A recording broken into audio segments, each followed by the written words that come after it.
আওয়ামী উলামা লীগ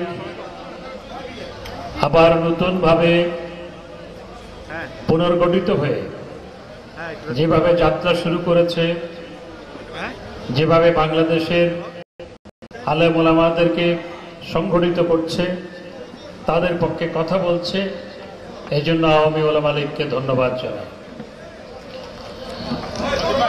এই দেশে আলেম ওলামাদের জন্য আমাদের নেত্রী জননেত্রী শেখ হাসিনা যা করেছেন, বঙ্গবন্ধুর পরে আর কোন সরকার তা করেন নাই।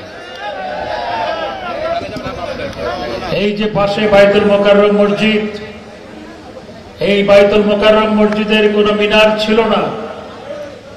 জননেত্রী শেখ হাসিনা মিনার নির্মাণ করার উদ্যোগ গ্রহণ করেন।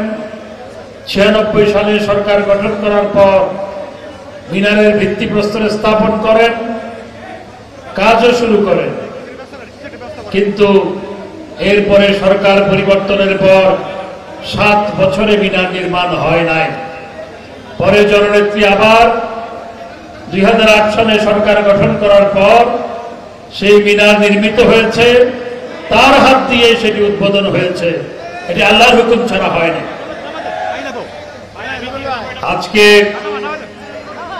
আলেম ওলামারা দাবি দেয় নাই, দাবি না দেওয়া সত্ত্বেও বাংলাদেশের 1,20,000 মসজিদ ভিত্তিক মক্তব প্রতিষ্ঠা করা হয়েছে।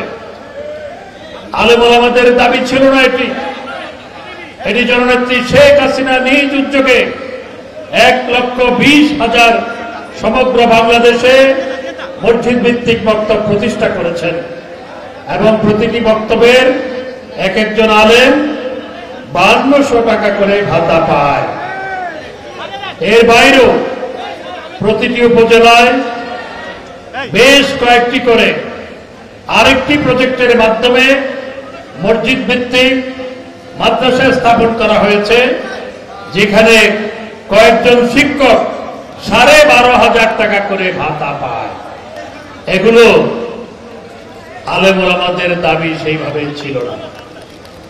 আর আজকে প্রত্যেকটি উপজেলায়, প্রত্যেকটি জেলায় যে মসজিদ নির্মাণ করা হয়েছে, এমন দৃষ্টিনন্দন মসজিদ, 500 মসজিদ, এমন দৃষ্টিনন্দন মসজিদ, বাইরে থেকে তাকালে চোখ জুড়িয়ে যায়, ভিতরে ঢুকলে চোখ জুড়িয়ে যায়।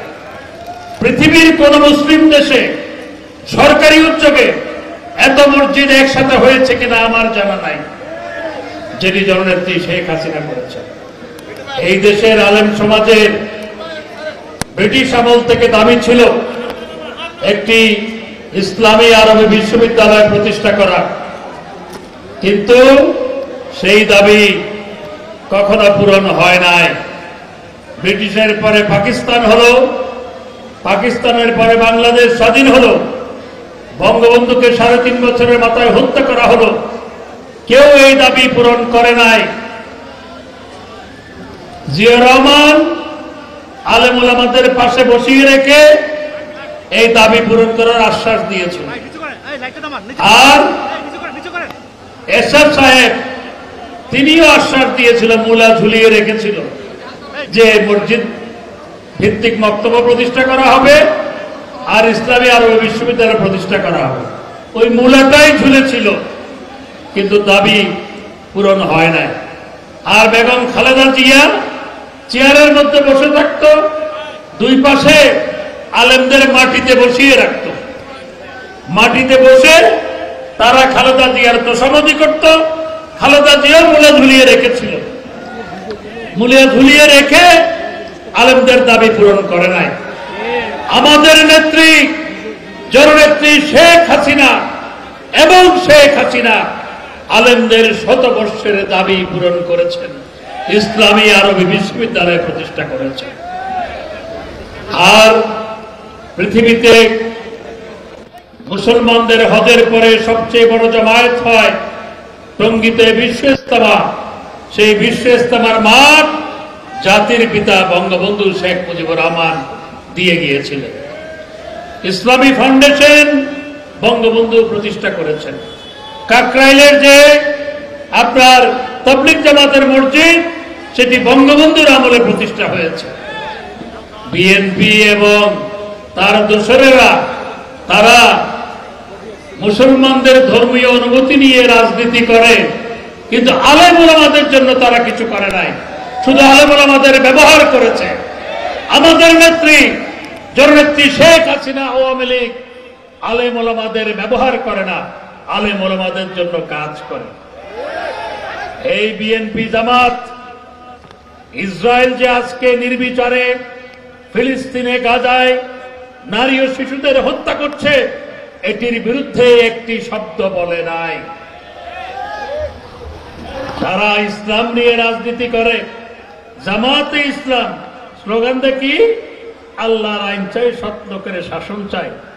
তোমরা বেটারা একটি শব্দ আজকে ফিলিস্তিনি এই মজলুম জনতার পক্ষে বলো নাই, ইসরায়েলের বিপক্ষে একটি শব্দ উচ্চারণ করে নাই, আর বিএনপিও করে নাই। এরা ইসরায়েলের দোসরে রূপান্তরিত হয়েছে। সমগ্র দুনিয়ায় মিছিল হয় ফিলিস্তিনিদের পক্ষে, ইসরায়েলের বিপক্ষে। আমাদের আওয়ামী ওলামা লীগ মিছিল করেছে, যুব মহিলা লীগ করেছে, ছাত্রলীগ করেছে। আজকে আওয়ামী লীগের সব সংগঠন এই ফিলিস্তিনিদের পাশে দাঁড়িয়েছে, আওয়ামী লীগ দাঁড়িয়েছে। আমাদের নেত্রী বিশ্ব মঞ্চে ফিলিস্তিনিদের পক্ষে সোচ্চার হয়েছেন জননেত্রী শেখ হাসিনা। আর ওরা ইসলাম নিয়ে রাজনীতি করে, একটি শব্দ বলে নাই। এরা ইহুদিদের দোসরে রূপান্তরিত হয়েছে। এদের হাত থেকে ইসলামকে রক্ষা করতে হবে। ওলামা লীগকে বলবো সেই লক্ষ্যে কাজ করার জন্য। আমি কথা বাড়াবো না। আমাদের নেতা জনাব ওবায়দুল কাদের এমপি তিনি বক্তব্য রাখবেন। ওলামা লীগ আরো সংগঠিত হোক সেই আশাবাদ ব্যক্ত করে আমি আমার বক্তব্য শেষ করছি। জয় বাংলা, জয় বঙ্গবন্ধু।